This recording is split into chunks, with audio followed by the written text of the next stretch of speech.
ಅಕ್ಕಿ ಮೊನ್ನೆ ನಮ್ ದಡ್ಡಣ್ಣಂಗ್ ಫೋನ್ ಮಾಡಿತ್ತಂತೆ. ಅಕ್ಕಿನ ಯಾವ್ದ್ಲ ಅದು? ಸೋನಾ ಮಸೂರಿ ಅಕ್ಕಿನ ಇಲ್ಲ ನಮ್ ಸಿದ್ದಣ್ಣನ ಅನ್ನ ಬಗ್ಗೆ ಅಕ್ಕಿನ?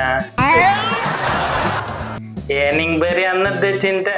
ಹೊತ್ತಿಗೆ ನಿನ್ನ ಹೆಂಡ್ರು ಅಷ್ಟು ಅನ್ನ ಮಾಡಾಕ್ತಾಳೆ, ತಿಂದ್ಬಿಡ್ತೀಯ ನೋಡ್. ಬರೀ ಅದೇ ಚಿಂತೆ ನಿಂದು. ಅಕ್ಕಿ ಅಂದ್ರೆ ಅಕ್ಷಯ್ ಕುಮಾರ್ ಅದೇಪ್ಪ, ನಿಮ್ ವಿಶ್ವನಾಯಕರನ್ನ ಇಂಟರ್ವ್ಯೂ ಮಾಡ್ತಲ್ಲ ಅದು. ಓ ಅದೇ ನಮ್ ಕೆನಡಾದಲ್ಲಿ ಪೌರತ್ವ ತಗೊಂಡು ಇಂಡಿಯಾದಲ್ಲಿ ಬದುಕ್ತಾ ಇತ್ತಲ್ಲ ಅದೇನಲ್ಲ? ಓ ನೋಡು, ನೀನು ಹಿಡ್ದೆ ಜಾಡ. ಏನಂತ ಹೋದ್ರು ಕತೆ ಈಗ? ಅದ್ ಮೊನ್ನೆ ನಮ್ ದೊಡ್ಡಣ್ಣಂಗ್ ಫೋನ್ ಮಾಡಿತ್ತಂತೆ. ಈ ನಮ್ ದೊಡ್ಡಣ್ಣ ಹಿಂದಿಯಲ್ಲಿ ಸ್ವಲ್ಪ ಸಣ್ಣ, ಅರ್ಥ ಆಗಿಲ್ಲ. ಅದಕ್ಕೆ ದೇವ್ರು ನಾನ್ ರಾಕ್ಲೈನ್ ಕೈಲಿ ಫೋನ್ ಮಾಡಿಸ್ತೀನಿ ಅಂತ ಫೋನ್ ಕಟ್ ಮಾಡ್ತಂತೆ. ಅಲ್ಲಿ ನಮ್ಮ ಅಕ್ಕಿಗೆ ಏನು ಅರ್ಥ ಆಗದೆ ಮತ್ತೆ ಫೋನ್ ಮಾಡ್ತು. ಅಯ್ಯಯ್ಯೋ, ಅಷ್ಟ್ರಲ್ಲಿ ನಮ್ ದೊಡ್ಡಣ್ಣ ದೊಡ್ಡಸ್ರಲ್ಲೇ ರಾಕ್ಲೈನ್ ಆಫೀಸ್ ಓಡಾಯ್ತು. ಸೂಪರ್ ಮಾಮಾ.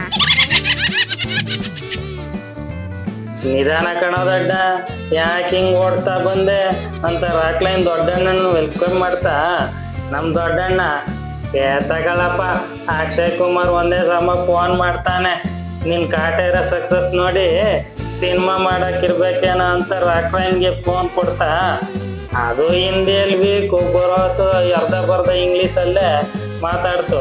ರಾಕ್ಲೈನ್ ಜಿ, ನನ್ನ ಪಿಕ್ಚರ್ಗಳೆಲ್ಲ ಸೋಲ್ತಾನೆ ಇದ್ದಾವೆ, ನೀವೇನೋ ಹೋಮ ಮಾಡಿಸಿದ್ರಂತಲ್ಲ ಅದನ್ನ ನಂಗೂ ಮಾಡಿಸಿ ನನ್ನ ಸಿನಿಮಾನು ಕೂಡ ಓಡ್ಲಿ ಅಂತಂತೆ. ಈ ತರ ರಾಕ್ಲೈನ್ಗೂ ಕಟಕ ದಮಕ ಸೋತಿದೆ.